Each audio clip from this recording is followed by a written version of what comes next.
Of course, you've already been in a film covering this subject before, having done the Tuskegee Airmen. Is that what attracted you to taking this role on with a sort of previous knowledge to it? You know, I was frustrated when I first heard this part of history I didn't know. You know, I was just graduated high school and heard that there were black fighter pilots in World War II. I mean, it was an injustice to me that their story hadn't been told. And so the more research I did about them, the more fascinating a study they were. So when I heard that George Lucas and Anthony Hemingway were doing this on a major scale, I was like, I got to be a part of it. And was your previous experience, do you think that sort of really helped when taking on the role? Oh, absolutely. You know, it was great because they were there every day on the set. The surviving members, a few of the surviving members were there, so we could pick their brain and then hear the stories of just, you know, what they went through. And, you know, like you say, having done that movie so many years prior, I was, you know, I was well prepared. So what do you think it is about Red Tails, then, that sets it apart from other adaptations of this time and this period? Well, it's such an awesome story of accomplishments and achievements that can't be denied.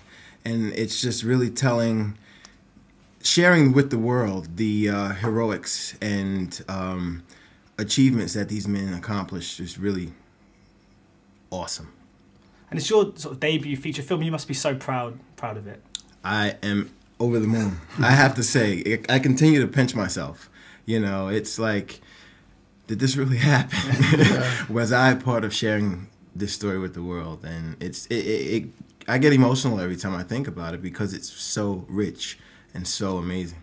And as a big Star Wars fan yourself, it must have been incredible as well to be working alongside George Lucas. That must have been a bit of a dream come true. Well, it's really an interesting thing. I had I'll share this short story. I worked with them in the early 90s. I was a production assistant on the Young Indiana Jones series. So it was really a full circle for me, you know, from a production assistant to a director working with them. So it was really, really great. Am I thinking George Lucas, he actually reshooted some of the... Well, sorry, directed some of the reshoots as well, is that right? Well, if I couldn't be there, nobody else is going to do it. You know, so it was really great. And he and I just stayed in tune and in touch throughout that process. And this seems to be a sort of a passion project for him. He wanted to get it off the ground since sort of 1988, I believe, and he put his own money into it. Was that quite encouraging to you both to know that one of the most sort of esteemed filmmakers ever was this passionate about this project? Absolutely. Yeah, and for me, it was really awesome. It was somewhat freeing and encouraging, I think, and very supportive because he was my studio, and it was came straight with just creative support. It wasn't controlled or overly micromanaged, you know, where you have to deal with a lot of times on the studio level. And also, just a quick word, I mean, of other members of the cast. I think Terrence Howard has also been in a film adaptation, or where he's played one of the Tuskegee Airmen.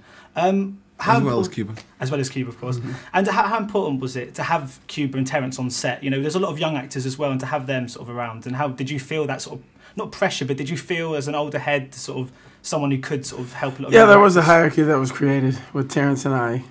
You know, just the fact that he was colonel, I was a major, and a lot of the cast members, David Oyelowo and Nate Parker and Elijah, they didn't have a lot of experience when we had first worked together, and they would look up to us to be, you know, no, there's my stuff. Yeah, and look up to be, yeah, exactly. They really looked to us for guidance and encouragement and inspiration, and it was great. It was great to see such a talented group of actors come together.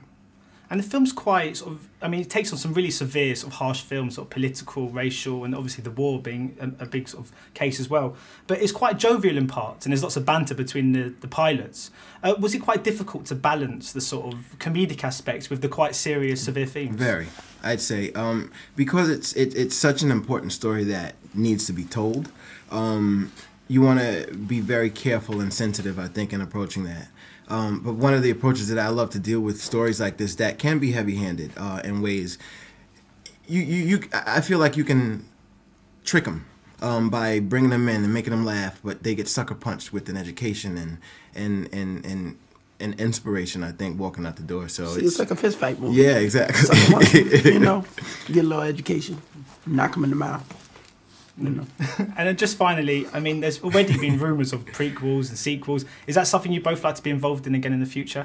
Well, I think what has been turned in that statement really speaks to with the success of Red Tails, will allow other stories like it to be told. It'll open the door, I think, for another page to be turned. That's right. It's just one page in American history, and there's so much more to tell.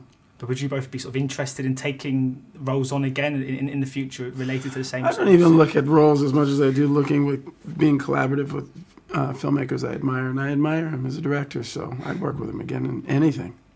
Likewise. Excellent. Well, thank you so much for your time. Anyway. Thank you. It was brilliant. Thank you.